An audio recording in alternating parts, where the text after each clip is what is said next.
Fort Wayne Football Club announced 4 new signings this past week, and 3 of them are defenders. And that tells us a lot about how this team wants to play. Solid at the back, confident on the ball, and capable of moving it forward with purpose. We'll hear directly from one of those new signings tonight as Michael Rempel joins us at the top of the hour, talking about his decision to come to Fort Wayne for the club's inaugural USL League One season and what excites him most about this project. And later in the show, we'll zoom out to the rest of the league. Robert Kerr from Morning Kickaround stops by to break down the biggest storylines to watch as USL League One heads into the 2026 season. We'll get into all of that and more right after this.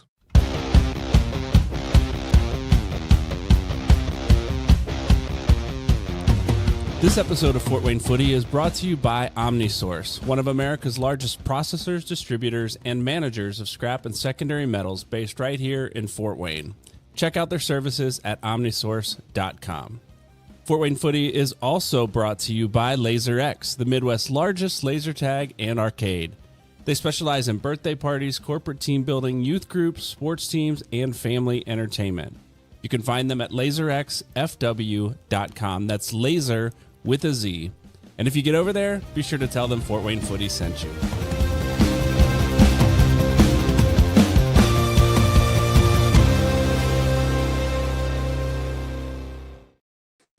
Well, hello and welcome to another episode of Fort Wayne Footy. We're excited to be with you tonight. We have a big show, and I think Dustin may even join us for part of the show. We've been having a little technical difficulties tonight with our program, so bear with us as we go. We are Dustin, are you there? I'm here. All Sorry, right. Technical difficulties. Yeah. But no, we got a big show tonight. We have, as we mentioned in the intro, Michael Rempel, one of Fort Wayne Football Club's new signings, here joining us in just a couple of moments. And later in the show, Robert Kerr from Morning Kickaround. If you've ever watched or listened to their program, very good, insightful show on all things U.S. soccer. So excited to get these guys in here tonight. But before we do, we've got to welcome in our hosts. As you heard already, Dustin is here. I think he can hear us. Dustin? I can hear you. I can, as of now, we'll see. It's been a test for the last hour that we've been prepping for this, but no, I'm excited. We had a nice little brief moment with Michael for before we started the show. Good dude. I'm super excited about all the signings that they've had this week. So I'm ready to get into it. Yeah, it's getting real at this point. Mm-hmm. It is getting real. And that voice you just heard is Micah Middendorf, man. Yeah, hey jumping guys. in here. How are you? I'm doing well. Still waiting for the kit drop though. We got to say it every week. We got to just keep saying just waiting for it. Yeah. Waiting for it. I put it in the rundown every week with the question mark. Kit drop? Kit drop? Are we going to get it this week? We'll get there soon. And then welcome to everybody that's watching and listening to us live here in the chat. Would love for you to join us as we go. If you've got questions for either of our guests, drop those in the chat and we'll see how many we can get to as we go. But as we mentioned, right, Fort Wayne FC, we don't have a kit yet. But we've got several more signings this week. 4 of them, 3 defenders and a central midfielder signed. Michael Rempel was the first one of the week. As a defender, he's going to be on the show tonight, as we mentioned. Returning for another season is Reed Sproat, was announced soon after that. So we've got another center back there. Most of us are familiar with Reed and what he's contributed to the team over the last couple years. And so we're excited to have Reed back. Javier Armas is a midfielder that had some time with Atlanta United too. And as a good player there, I've got some stats here in the chat. 88% pass completion percentage, 73% long ball accuracy, 25% successful crosses. Like, we've got some guys on the squad already that whether you've seen them play live or not, stats tell a story. I don't know if it's the story, but stats tell a story. And man, I'm excited about some of the guys that we have coming in. And then Anthony Hernandez was just announced recently here. Anthony is back. He's a defender, outside back, back with the team again this year. So excited to have, a consistent presence on that back line, right? We've got 3 of the 4 who have returned already, and then Michael coming on the show tonight. So, what do you guys think of the signings? Go ahead, Micah. Awkward silence, but no, it's it's kind of what we laid out last week, where how we wanted this roster to be built, and all these players, from what I've seen, fits into the system that Coach Avery wants to play, where it's very possession oriented, smart players, willing to play out of the back and possess in that defensive third and work to get out. So I'm excited. I can't wait to have the conversation with Michael today. Saw some of his highlights from his college days, and he's solid, man. He looks good. Yeah, I'm excited to have some of the players that are coming back. I'll be intrigued and interested to see who additional that we bring back from the last season. We talked about the importance of having a few of them, and now we do have a few of them. So how many more are coming back? I am excited to see who are going to come back who our strikers are going to be and what that's going to shape up to be like. But so far, I think that it fits right along with what Coach Avery really wanted to do. And I think that I'm excited, honestly excited from knowing the other guys and then talking just briefly to Michael. I'm excited to see how the cohesion is going to be with those guys. There's one position that we haven't mentioned yet, which is goalkeeper. I know. Jeez, like we said it last week, didn't we? Didn't we call it? We said last week was the next signing going to be Ari, and yet here we sit. Nothing yet. Yeah. I mean, I think we should throw that out into the universe maybe again. And I don't know if Raquel is on here or if she can chime in, but we'd love to hear. Yeah, I mean, that's sure we'll find out soon enough, one way or the other. We'll find out soon enough, one way or the other. No, we've got the back 4, at least 4 of the back line signed, and we'll look for the goalkeeper signing, and then more in front of them to come, which we're really excited about. We'll get to the more with Fort Wayne FC here in just a second. There's been some other local soccer news. The Summit City Sentinels played a couple matches this weekend. The men lost a close match. The first team lost a close match at home against Rockford. It was 6-4. It was 5-4. We were streaming this game and just watching the Sentinels come back, and I'm going, they're going to win this game. And then they gave one up in the last 10 seconds to go down instead of tying it. So the MLISX, the Major League Indoor Soccer Extended team kicked off their season right after that in a loss to Kansas City. So it was a tough one to watch, but it was fun just to get guys out there, get touches on the ball, play at a different speed. And then the Sentinels women's team lost at Chicago 9-2 last night. And so they'll be home next week, I believe, playing Chicago again, hosting them at the Classic City Center. Get out there if you can. And then 1927 has entered the MLIS Extended League as well, also losing to Kansas City squad. But it was a closer game, 8-7 in that one. So fun games. DJ, he never quit, man. It was 11 p.m. and he's still going, and there's 7 people left in the building, and he's still going. Every time the Sentinels scored, it was a lot of fun there. So that's cool. Good time. Get out there to Classic City next weekend if you can for the next match. Guys, let's transition here and let's bring Michael on to the show here. And I'm going to rearrange us so we get him up there front and center. Michael, welcome to the show, man. How are you? Hey, guys. I'm doing great. How are you? Great. Doing great. Glad to have you and glad to see Fort Wayne signing some really solid defenders. So we're excited to talk to you a little bit more tonight. And again, if you are watching, listening live, you've got questions, drop them in the chat. And we'll see what we can get to tonight. But a little bit about Michael that we've gleaned from your career and your playing career there at Lindsey Wilson College. You were a key defensive contributor and regular starter for Lindsey Wilson 2024 Mid-South Conference Defensive Player of the Year and NAIA Second Team All-American. multiple goals and assists from a defensive position. So we like our wings to get up high on the pitch and contribute offensively, which is fun. We've got that in you coming on board here.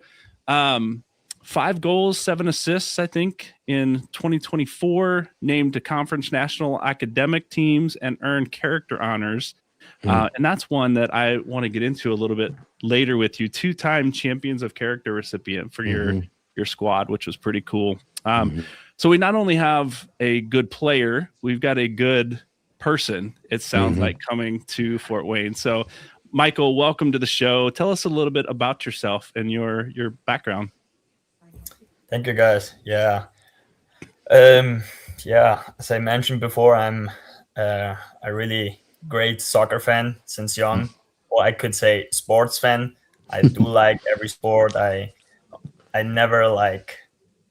always interested to learn a new sport. So I love every sport that it gives. I mentioned before that I play also volleyball, that I got it from my mom. She plays volleyball, and soccer I got from my dad. So he was a goalkeeper.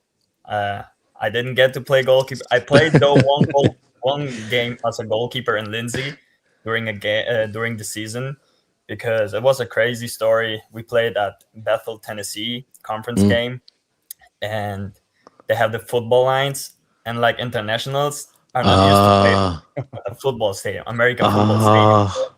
Our goalkeeper got confused with the lines. He got a straight red card. Then we put our second goalkeeper in, and then like 5 minutes later, he made a PK and he got injured. He got a concussion. He had to go stand up, and that was like minute 20 from the first half. And we had no other goalkeeper, so I went into the goal for like almost 70 minutes probably. Oh my gosh. And we ended up losing 2-0, but both goals they scored against me were PKs, so I think I did a pretty solid job in the goal. So well, we signed our goalkeeper. Those of you waiting for a goalkeeper in Fort Wayne. Oh man, was this you drew the short straw? Like you're the only one that was willing to go in, or did coach just say, "Michael, go"? I told my coach, like, I think when I first came, that I played one game or almost 2 games back here in Paraguay when I was younger as a goalkeeper. And I think he remembered, and he said, okay, the first guy we're going to put into the goal if we need one is going to be Michael. So note to self, don't ever remind a coach of what position you played that you don't necessarily want to. Good call. Exactly. All right. Well, so I imagine some of that skill came from, I also hear you had a volleyball career too. So maybe that reacting to the ball had a little bit to do with that. Tell us about volleyball. Yeah, so I played for the first team from my city. I would say professional. I didn't get paid, but it was like one of the big leagues here back in Paraguay. And I played since I was 15. I played for the first team. I played as a libero. And yeah, as you said, there's like the quick reaction that comes there, like trying to catch the ball and everything. But for the youth teams, I played as an outside hitter. So I think I had a pretty decent volleyball career as well. I always said if Lindsay would have like a men's volleyball team, season for the men's is in the spring, so I would do in the fall soccer and then the spring volleyball. That I had it so clear, but Lindsay didn't have a men's volleyball team, so soccer was it. That's awesome. Yeah, so you are, from what we see, left back, wing back, full back. How would you describe your style of play to those who haven't seen any footage of you? That, we've got fans in Fort Wayne excited about you coming in. How would you describe your style of play as a fullback, wingback? So I do play other positions as well. I also play as a left center back or a center mid. Back here in Paraguay, I have played a lot of games as a center mid as well, but my strongest position, I would say, is a left back. I'm a very attacking left back. I love to go high up and make crosses, but also I'm very solid at the defensive side. Yeah, so I love, as much as I love to go up, I also love to defend, to help my back four and the goalkeeper. For example, helping the goalkeeper have a clean sheet. That's also very important for us defenders. So I think I always have like a 50-50 when I play as a left back. Now, if I play as a wing back, I obviously stay higher up because then also the formation is different. But I love to play up high, but also I love to defend. What are some things about being a left back that the average fan wouldn't necessarily know? Like one of those nuanced things that what makes a left back really successful?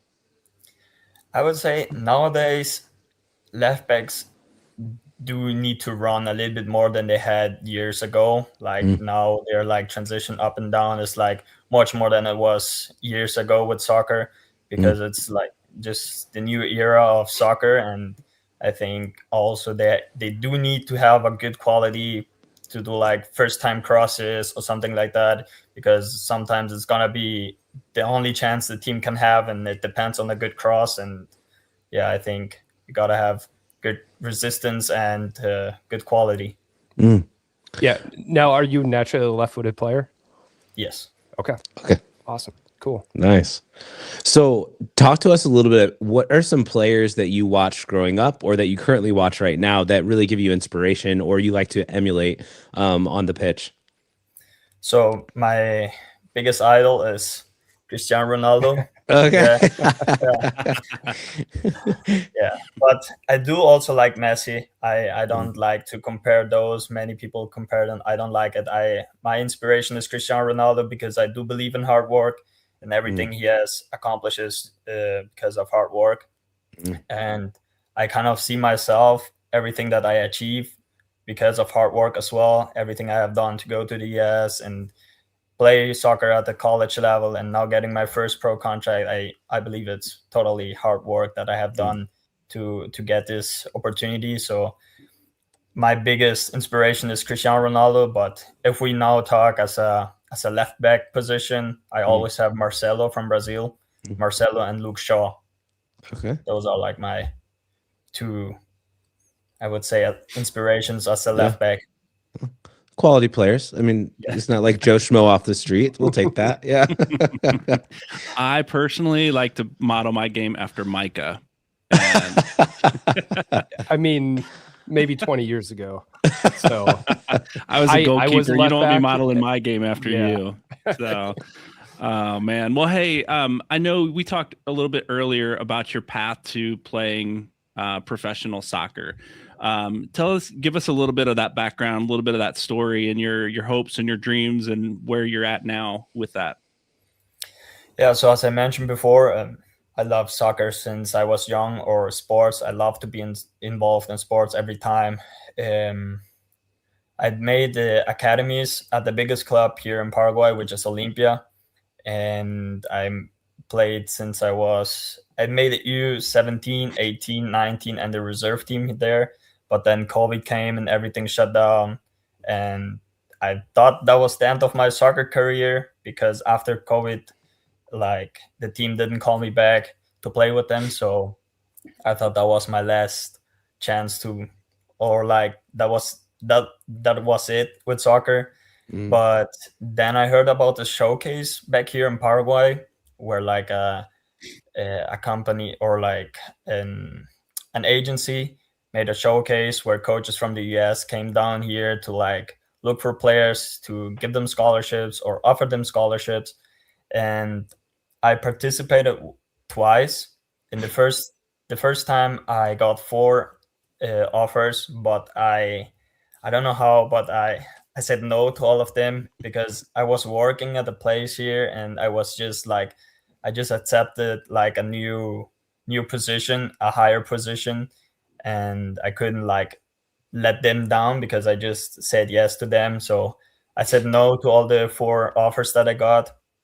Then almost a year later, I participated again because I said, what if that is like a new chance or something like that? And I participated, and then our ex-assistant coach, Thomas Pazzo from Lindsay, he was here and he saw me playing. He loved how I played, and he told me that they were really interested in offering me a full ride at Lindsay Wilson, then college, now university. And so I prepared all the paperwork I had to do, and I took the opportunity. It was tough because we had to, like, myself, I had to pay the visa and the ticket, and it was kind of expensive because our money is like, if we want to buy dollars, it's like really expensive. So it was really expensive for us here, but I really wanted this, so I did all kind of activities. I made burgers, and then I sold them to like people and stuff, and I made my money like that. And so I collected money, and then I could buy my ticket and pay my visa for that. And then I got the chance to go to the US. And then my first semester was kind of like I would say not a good start, because I wasn't eligible at the beginning of the season because of paperwork from my school here. Then like mid-season, I got eligible finally, and then I played all the rest of the games that were there. I started 12 out of 12 games, and even in my first game, I got man of the match, and I was like so excited, like a great start after all this waiting and not playing. So, and then in the spring semester, which was my second semester, I was nominated as a new captain. And our Lindsay Wilson team, they were like really professional. They were looking like professional teams, and we always had just one captain, not like many other teams have like multiple captains in one team. But we did have a leadership group, which was like people that had like good character and like they were responsible and stuff. We had a group of those players as well, which were like captains, but in the field we always just had one captain. And I think that was a great opportunity for me to like show what I can do, show what kind of person I am. And after that, the next 2 seasons that came after that, I started every game, played every game, almost 90 minutes full. And as you mentioned before, both of my last seasons, I won the Champion of Character. Then I won both last seasons. I won Defensive Player of the Year of the Mid-South Conference. I won All-American second team. And I think it was not only just my accomplishment, like myself, I think it was part of the whole team, because I couldn't be a great leader without the team helping me to be a great leader. So I think all this stuff that I have won, that I have earned, it's definitely also part of the team, because we all win together, we all lose together. So yeah, always want to be grateful for the team for helping me accomplish so many stuff. Yeah.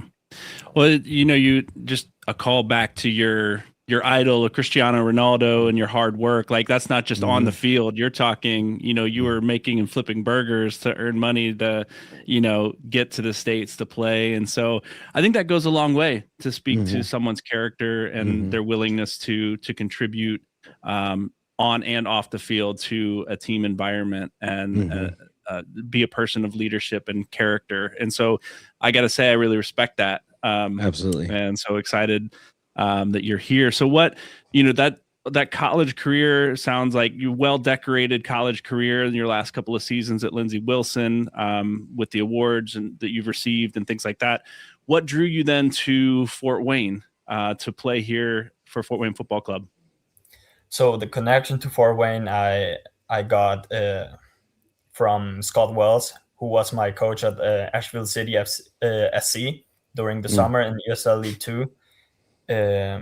Scott Wells is a great coach, and I have learned a lot from him, and I have built a good relationship with him.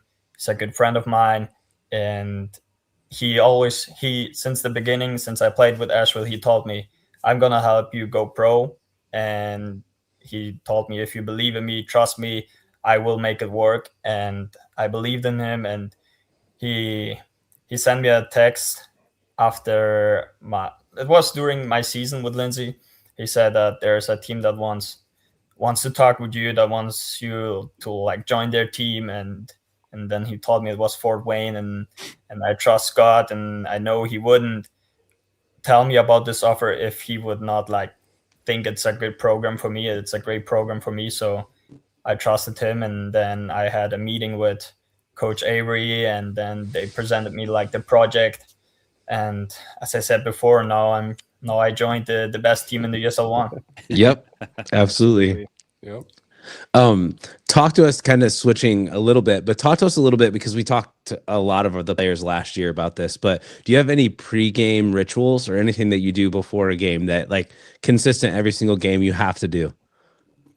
I don't have like a ritual, but I do love to listen to music, whatever music just comes off in my playlist. I don't have like a preferred music or something like that, but I do like to talk with my friends before the game and like just don't think too much about the game. So just try to disconnect and talk with my friends about fun stuff or something that we just did, just some like funny stuff or I don't know. But as much as possible, I try to not think about the game before too much, because that's like stresses me out. So just try to disconnect before the game. Nice. Oh man. Well, Michael, we've got, don't see a lot of questions in the chat, but a lot of comments I want to like throw up on the screen. I don't know if you've seen these backstage. We have one here from Sebastian. Says played with him at Lindsey Wilson and Asheville City, without a doubt, an amazing signing. So former teammates are excited for you. Three Rivers Regiment, they are the supporters group here in Fort Wayne. So they say hello and welcome. Christina is one of the leaders of Three Rivers Regiment. So welcome from the supporters group here in Fort Wayne. Your brother's in here saying proud of you, little brother. But also says he got a red card in his second game as a goalkeeper in a That's what a big brother has to do, right? Throw you under the bus. Yeah, like, really proud of you, but you got a red card. Yeah. Can we just like cut this part somehow? Oh no, this is what makes it fun, man. We've got Fort Wayne FC saying some of the members of the front office have a co-ed volleyball team. You're going to be the ringer when you come in. And then there was, let's see, a couple more here. Your brother saying, I'm your biggest idol. Don't lie. Very active in the chat. And then this brings me to a final question to wrap up. She says, why even ask Brian, like, what brought you to Fort Wayne? You obviously heard Fort Wayne had the best fans. So my question is, in that, to wrap up this portion of the show, is what have you heard about fans in Fort Wayne, the culture in Fort Wayne? Is there anything that you're looking forward to coming here besides the 7-degree temperatures that we're about to experience? I was about to tell you a thing that I don't expect about Fort Wayne. It's the cold weather.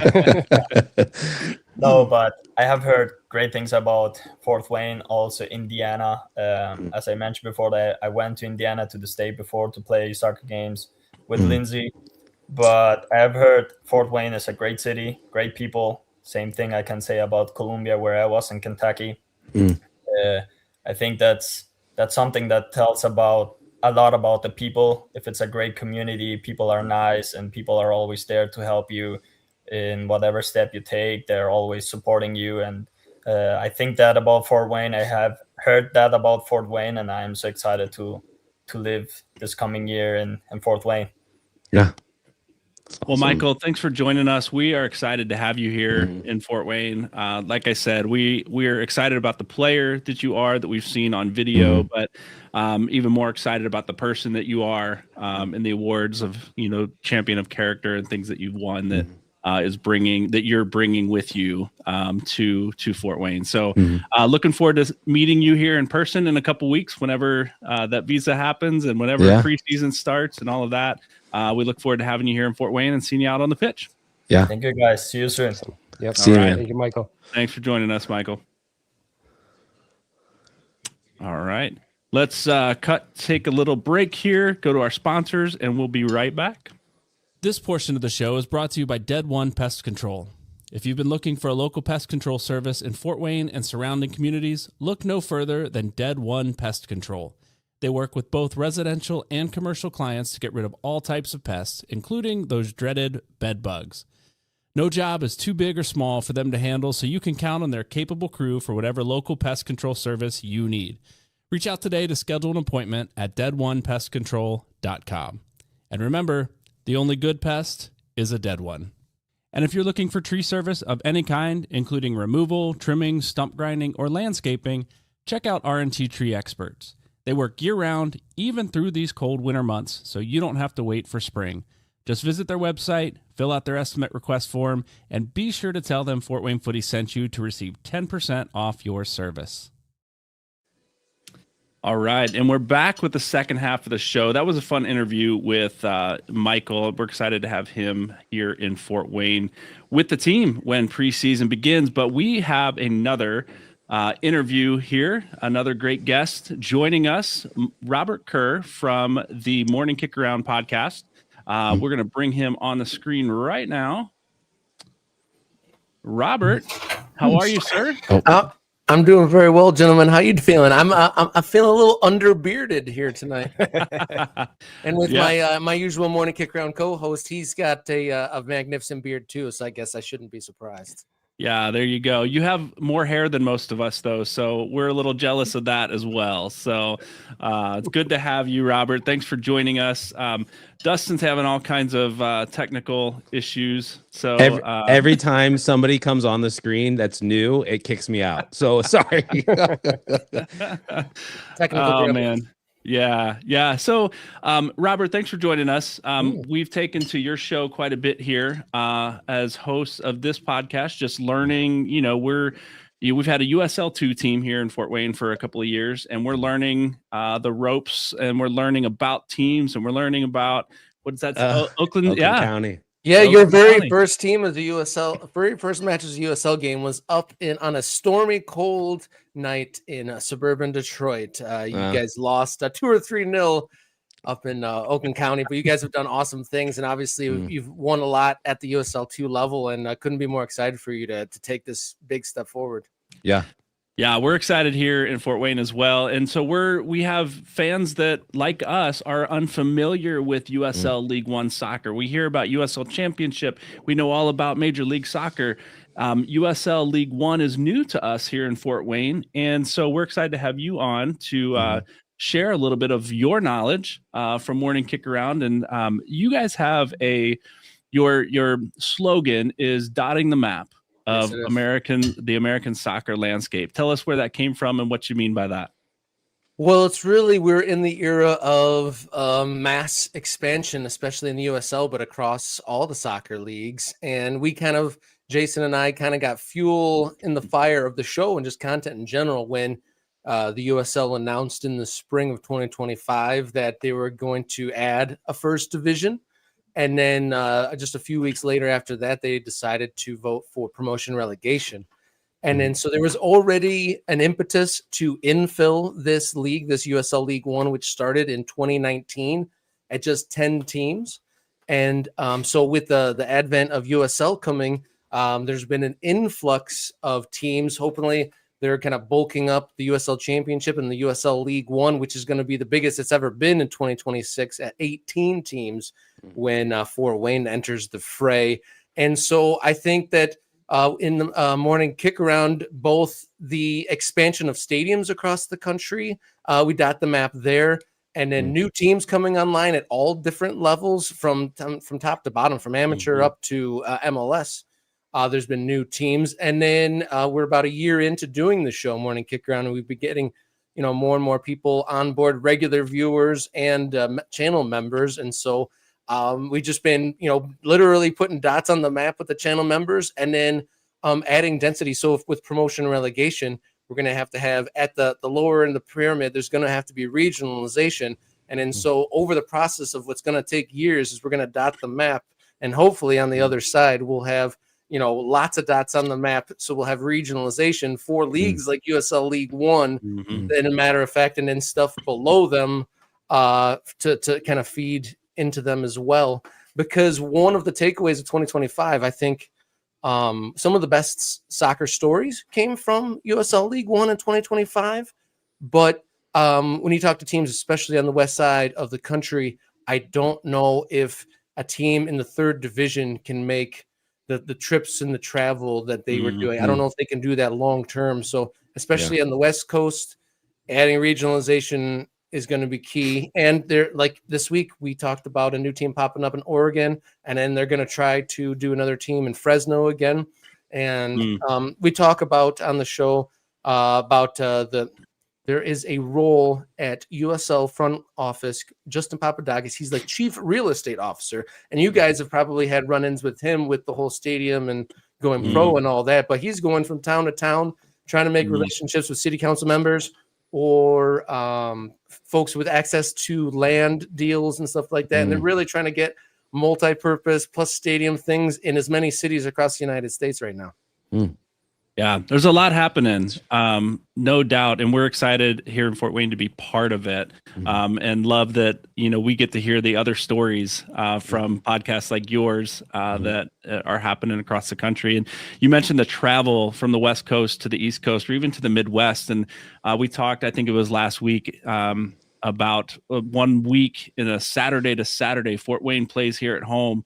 Then they travel to Boise, Idaho on Wednesday, and then they travel back here and play at home on Saturday. So lots of travel, and the regionalization, I think, is going to be huge when USL One continues to expand and grow. So, yeah, you got to add more dots. I was disappointed. One of the downsides, I was really excited for a very long time because my previous show was Michigan Soccer Central, and I did a show very similar to what you guys are doing, but in Michigan, pretty much tracking all the amateur all the way up, any story related to Michigan soccer. And there was always, since the mid, like 2015, 2016, there was a very active NPSL crowd for Grand Rapids FC out there. And so that kind of fell apart, but there was always like a seed that there was going to be a pro team coming.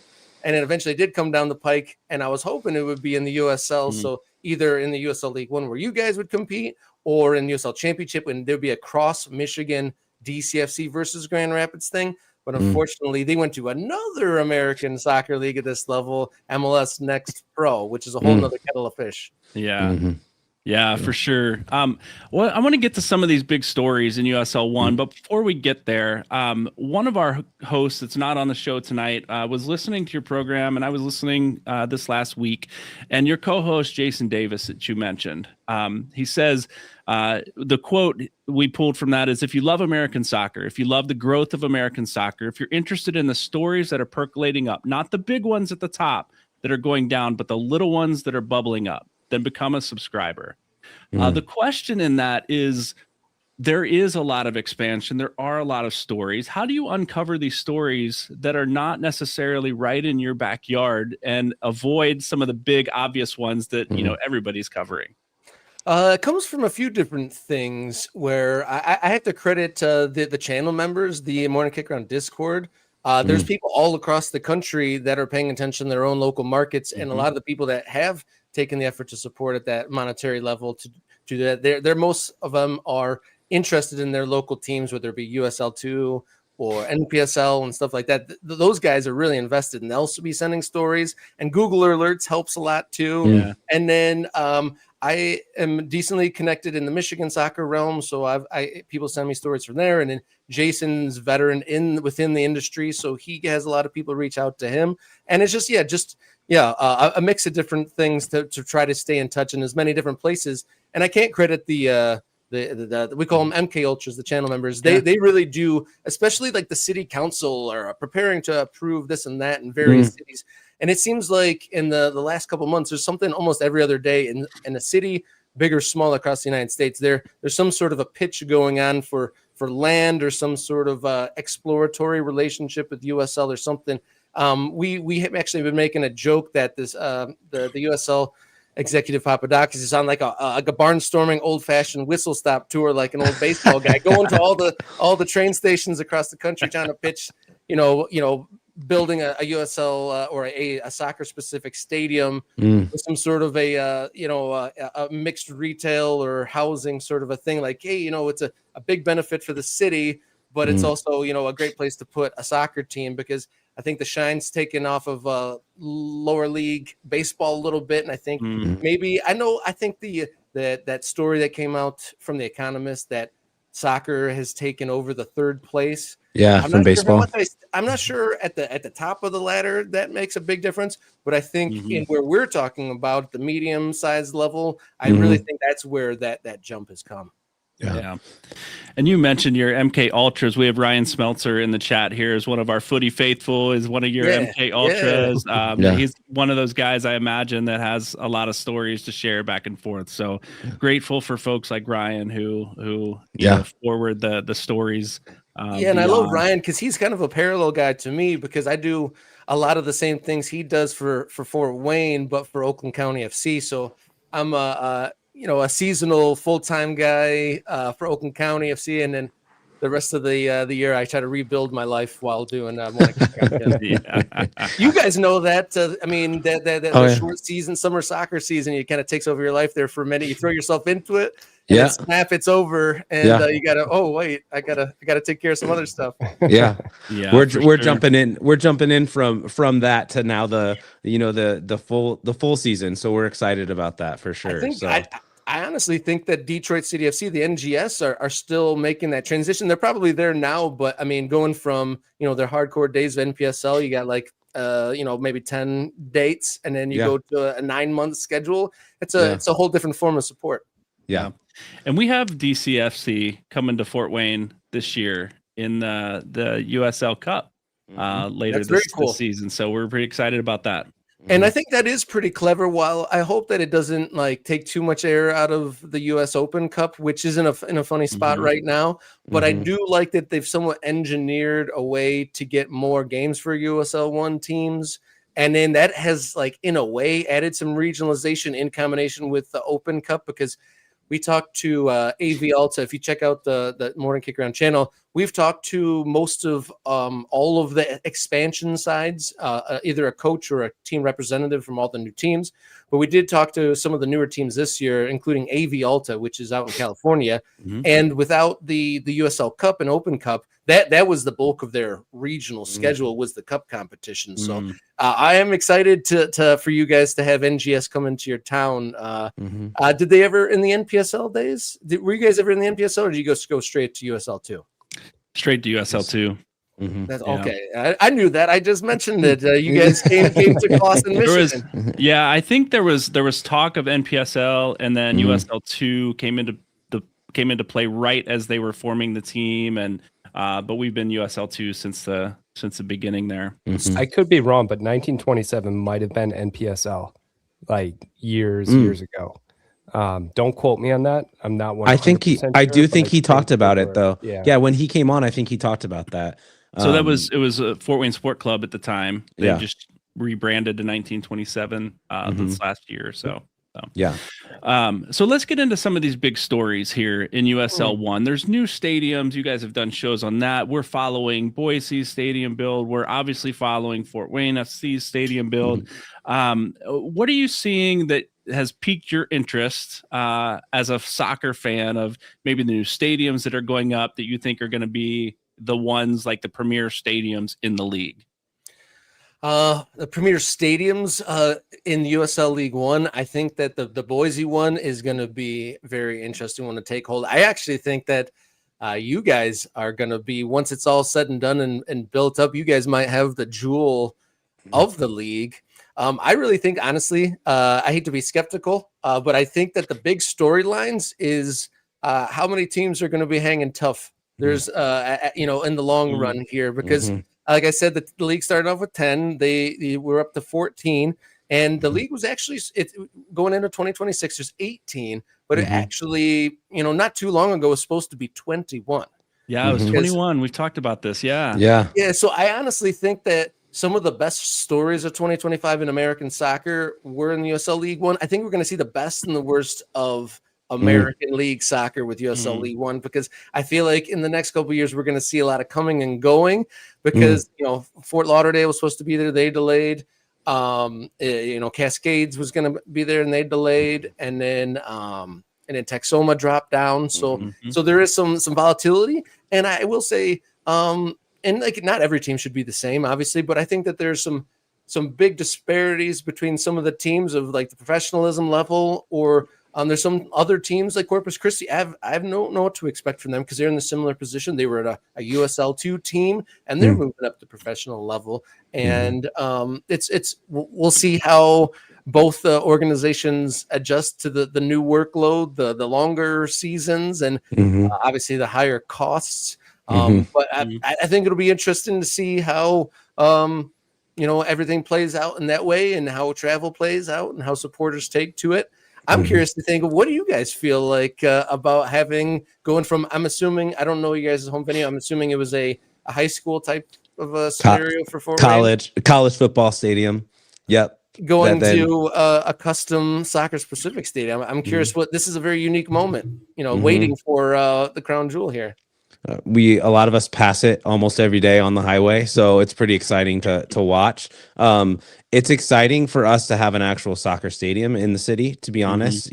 There's not very many. In fact, a lot of our high schools will play on a football field. And so to have a soccer specific stadium is really exciting.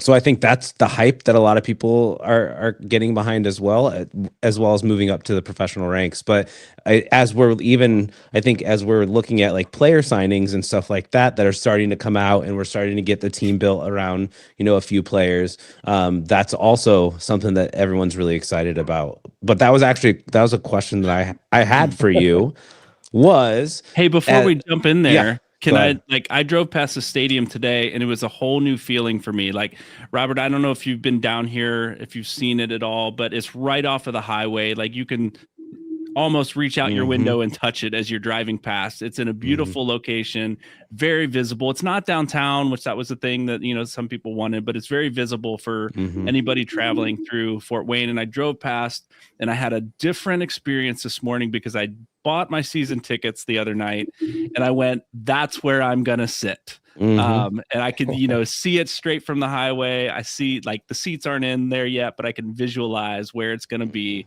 Second tier, front row, midfield. It's going to be beautiful, and I can see it from the highway. So I'm really excited, even more excited now than I was just yesterday driving past that stadium. Yeah, I think with the city especially, there's the casual interest of it. So like Dustin, myself, Brian, we're going to be at the games regardless, right? There's going to be that group of the hardcore fans, but then there's a lot of buzz for the non-soccer fans as well. So it's driving that game day experience. Even my family and my in-laws, who have only witnessed soccer through me and through my kids, have no idea what a World Cup is or anything like that.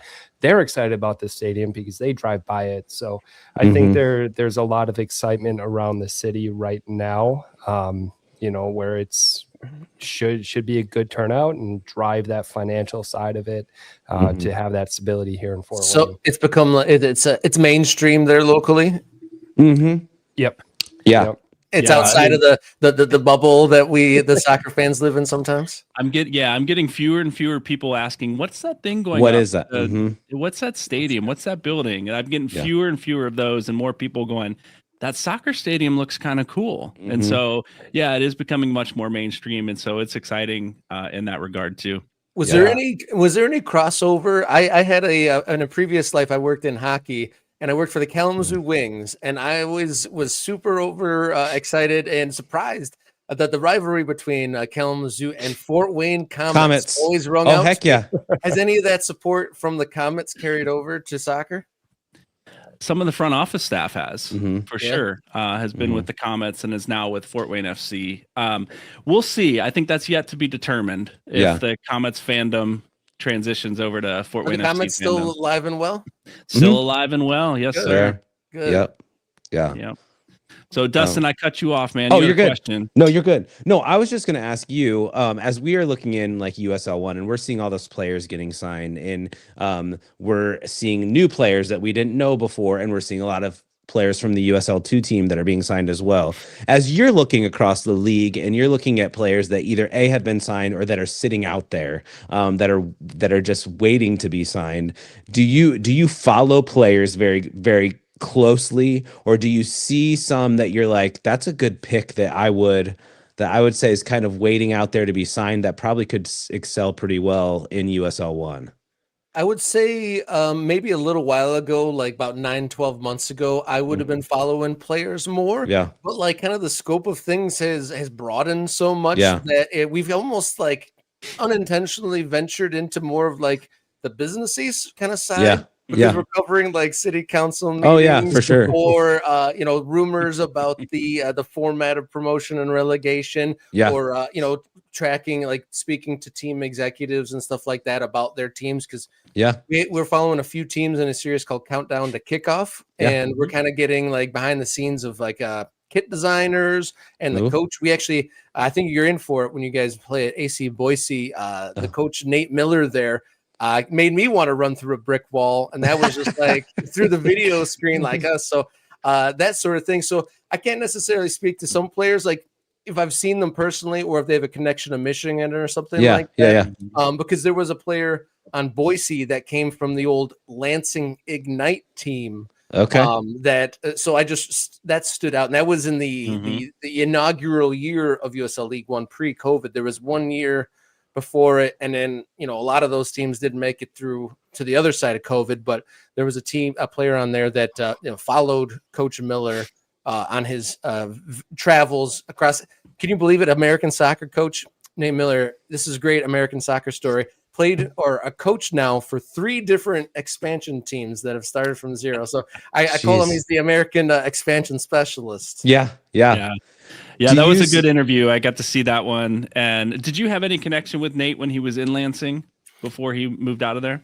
Only because I have talked quite a bit and gotten relationships with the guys that were supporters of, it was Lansing United was the amateur team similar to Fort Wayne. And then they kind of disbanded that to become the Lansing Ignite, which turned to be a bit of a, I don't even know what the right term is, but basically the successful amateur team got closed for a 1-year wonder pro team that went away. And then so in their frustration, the supporters there created Lansing Common, which is an amateur summer soccer team. They play in the Midwest Premier League. And I only know the Coach Nate Miller story through knowing those guys over the last couple of years. Yeah. And that's the league 1927 plays in with Lansing Common. I remember them coming to town last year. So yeah, Midwest Premier League, great league. It's almost like a for us by us, like a league run by the clubs, and most of them are expats from NPSL and the UPSL. And it's also been a great place for new teams to start their own the brand. So it's kind of a unique mix of some old ethnic teams like Bavarians from Milwaukee and some that was Austria. My club. I played for Bavarians, Hey, yeah. And then so those guys are playing against teams that like literally started 2 months before that, and they have a unique brand and trying to do things their own way. So that the Midwest Premier League is a pretty cool league like that. Yeah.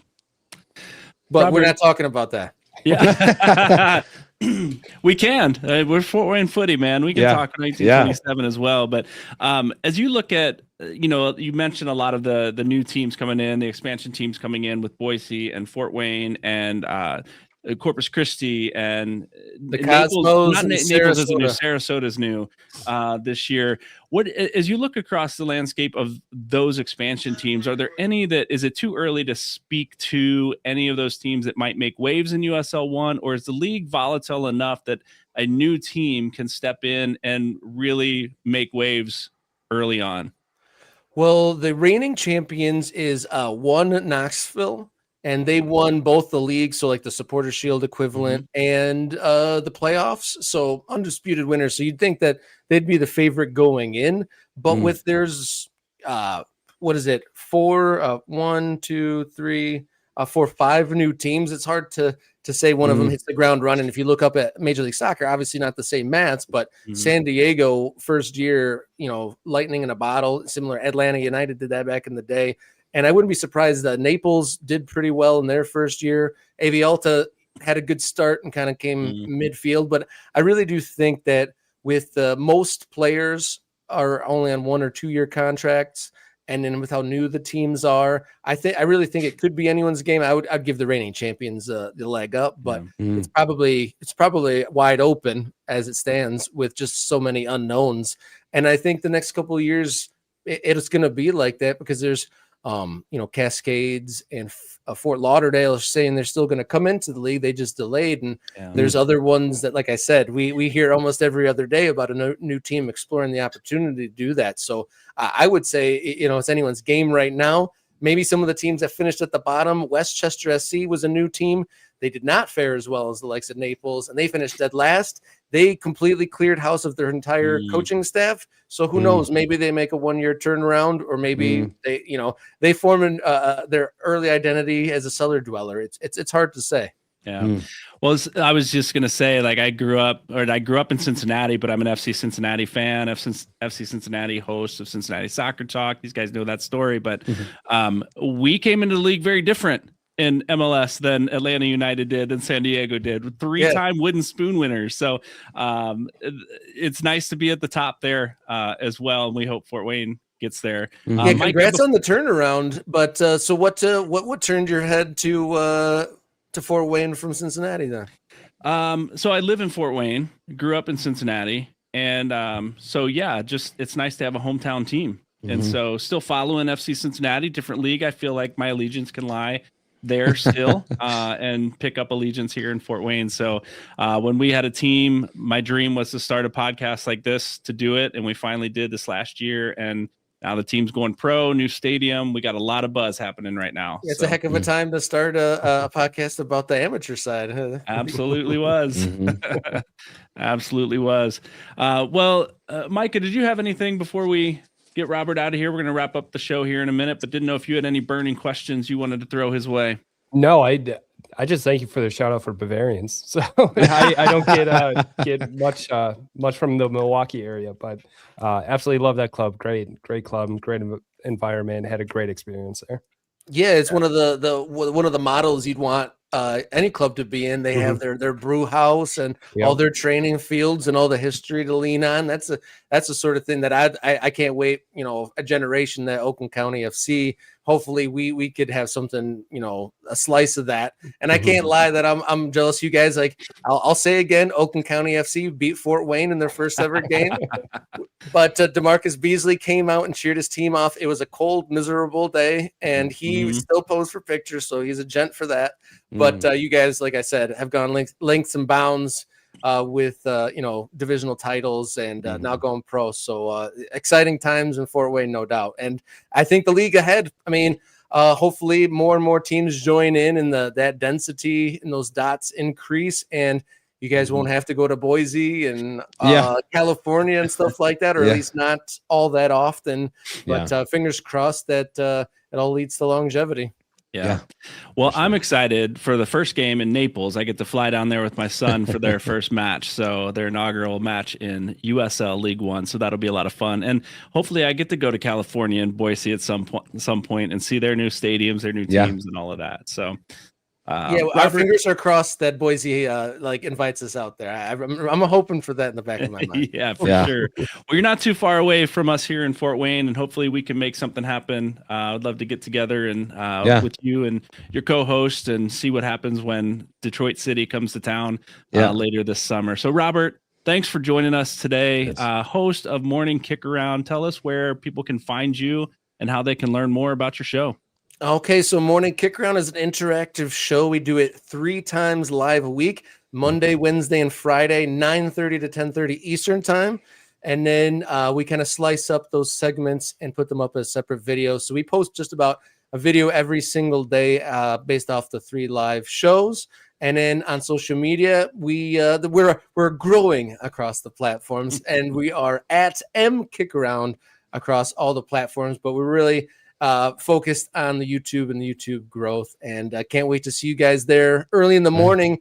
And we have our next installment of Countdown to Kickoff with the Cosmos, and it comes at an interesting time with Rocco Camiso passing away over the weekend, who obviously owned, and I still think had some sort of his name on the paperwork somewhere on this 3rd generation of New York Cosmos. So it'll be a Cosmos heavy show in the morning for a variety of reasons. But anyone tuning in, haven't joined in yet, please do so. And shout out to our guy, Ryan, once again. I'm sure he had something to do with you guys getting on this show. And then he's already trying to plan Ultra Fest, where we get some fans and listeners. Maybe I'll get some OCFC guys to come out there and see your new stadium. Sweet. That'd be great. That'd be great. Well, Awesome. Robert, best of luck to you. Thanks for joining us tonight here on you. Fort Wayne Footy, and we'll catch you in the morning on Morning Kickaround. Thanks, guys. Appreciate it. See you, man. For sure. See Have ya. a great night. All right, gentlemen, that will almost do it for our show tonight. Any final thoughts before we wrap up? Don't all speak at once. It's a dangerous question there. I think Dustin might have cut out. I think no, we lost him I again. think it's yep, he actually just did cut out. So I was waiting for him to talk. No, a lot of information from Robert, just getting to know the USL League One. And then obviously with Michael, he seems like just a phenomenal teammate, fits the mold. There's Dustin. Don't even get me started. Welcome back. But yeah, I mean, Michael, I was so impressed with his mindset, what he's going to be able to bring, not just on the field, but to the team as well. Seems to be a really good teammate. So it gives me a lot of confidence in the team that Ollie's building, that we're getting the right people, just not the right players, but the right people here in this town that will represent our city phenomenally. Yeah, I think character speaks volumes in a team. I mean, you obviously want to have success on the pitch, but also character off the pitch as well is huge. And I think Fort Wayne has prided themselves on that for the last few years. And so seeing these quality, good character guys being signed is super exciting. Yeah, and we anticipate more this week. And maybe a goalkeeper. Yeah, maybe a goalkeeper, maybe a kit drop. Whatever the news is this next week, we will bring it to you. I do have one announcement for those of you who have stuck around for the full show. We will have a live show on a Wednesday evening, approximately 6:30. So we will have more information on that posted on our social media. Look for that if you're interested in tuning in. Special live show on Wednesday night, approximately 6:30. If we can get things up and running at that point, we've got some fun announcements of what's coming up this year for Fort Wayne Footy, some of the things we have going, some new opportunities that we have, and maybe some ways that you can be involved in it. So tune in Wednesday night, and if you miss it, we'll see you right back here Sunday night at 9 p.m. Thanks for joining us.